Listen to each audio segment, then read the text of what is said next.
दशकों से भारत में एक सपना देखा जा रहा है, एक ऐसी संसद का जहां नीति निर्माण में महिलाओं की बराबर की भागीदारी हो। ये सपना अब तक तो एक सपना ही रहा है, लेकिन हाल ही में पास हुआ महिला आरक्षण विधेयक इस सपने को हकीकत में बदलने का वादा करता है।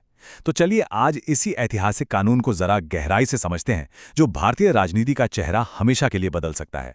तो प्रधानमंत्री ने इसे एक ऐतिहासिक क्षण का नाम दिया है। पर इस भारी भरकम शब्द का असली मतलब क्या है और ये बिल जमीन पर काम कैसे करेगा? चलिए एक एक करके इसकी परतों को खोलते हैं। ये आंकड़ा देखिए, 15% से भी कम। कई दशकों से भारत की संसद में महिलाओं का प्रतिनिधित्व इस 15% की अदृश्य दीवार को पार ही नहीं कर पाया है, और ये बिल इसी दीवार को तोड़ने का दावा करता है। तो वो जादुई आंकड़ा क्या है? 33%। जी हां, इस बिल में लोकसभा और विधानसभाओं में महिलाओं के लिए 1/3 यानी 33% आरक्षण का प्रस्ताव है। लेकिन सवाल ये है कि क्या ये सिर्फ एक नंबर है या इससे वाकई कोई बड़ा बदलाव आएगा? देखिए, ये कोई मामूली प्रस्ताव नहीं है, ये एक संवैधानिक संशोधन है। इसका मतलब ये एक पक्की गारंटी है जो महिलाओं को नीति निर्माण की मेज पर 1/3 सीटों का कानूनी हक देगी। अच्छा, तो सीटें तो मिल जाएंगी, पर इससे होगा क्या? ये बिल सिर्फ सीटों की गिनती बढ़ाने के बारे में नहीं है। इसके पीछे एक बड़ा विजन है, और वो है शासन यानी गवर्नेंस की क्वालिटी को बेहतर बनाना।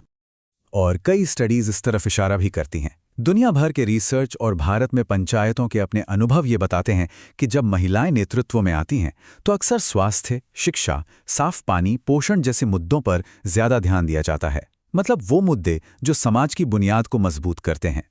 ये जो बदलाव है ना, ये बहुत दिलचस्प है। मतलब अब तक महिलाओं को अक्सर सरकारी योजनाओं की लाभार्थी के तौर पर देखा जाता रहा है, लेकिन ये बिल उन्हें उस भूमिका से निकालकर निर्णय निर्माता यानी डिसीजन मेकर बनाना चाहता है, जो सिर्फ मदद लेने वाली नहीं बल्कि देश को दिशा देने वाली बने।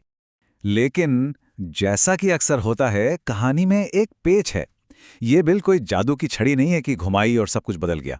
इसके लागू होने की राह में 2 बड़ी शर्तें हैं, 2 बड़ी बाधाएं हैं जिन्हें पार करना होगा। वो 2 शर्तें हैं, जनगणना और परिसीमन। मतलब पहले देश की जनगणना होगी और फिर उसके आंकड़ों के आधार पर पूरे देश में लोकसभा और विधानसभा सीटों की बाउंड्रीज को फिर से तय किया जाएगा। और इन्हीं 2 प्रक्रियाओं पर इस बिल का पूरा भविष्य टिका है। तो सवाल ये है कि ये 33% सीटें आएंगी कहां से? क्या मौजूदा सांसदों की सीटें कम होंगी? नहीं। सरकार का प्रस्ताव यह है कि लोकसभा की कुल सीटों को ही 543 से बढ़ाकर लगभग 816 कर दिया जाए। लेकिन आप सोचिए, संसद का आकार बढ़ाना अपने आप में एक बहुत बड़ा कदम है, और यहीं से शुरू होती है असली राजनीतिक बहस। और इस बहस का सबसे बड़ा और सबसे विवादास्पद मुद्दा है कोटे के अंदर कोटा। यहीं पर आके असली सियासी चिंगारियां उठ रही हैं। जरा इस स्लाइड को ध्यान से देखिए। एक तरफ बिल का प्रावधान है जो कहता है कि सभी महिलाओं के लिए 33% आरक्षण होगा, और दूसरी तरफ है विपक्ष की मांग कि इस 33% के अंदर ओबीसी यानी अन्य पिछड़ा वर्ग की महिलाओं के लिए एक अलग से सब कोटा होना चाहिए। उनका तर्क है कि इसके बिना आरक्षण का फायदा समाज के सभी तबकों तक बराबर नहीं पहुंच पाएगा। इस बिल से जुड़ा एक और बहुत ही संवेदनशील मुद्दा है, जो देश के उत्तरी और दक्षिणी राज्यों के बीच कह सकते हैं एक तरह की राजनीतिक खाई पैदा कर रहा है। और यह मुद्दा जुड़ा है परिसीमन से। जैसा कि हमने बात की, परिसीमन होता है आबादी के आधार पर। अब जिन उत्तरी राज्यों की आबादी ज्यादा तेजी से बढ़ी हैं, उन्हें लोकसभा में ज्यादा सीटें मिलेंगी।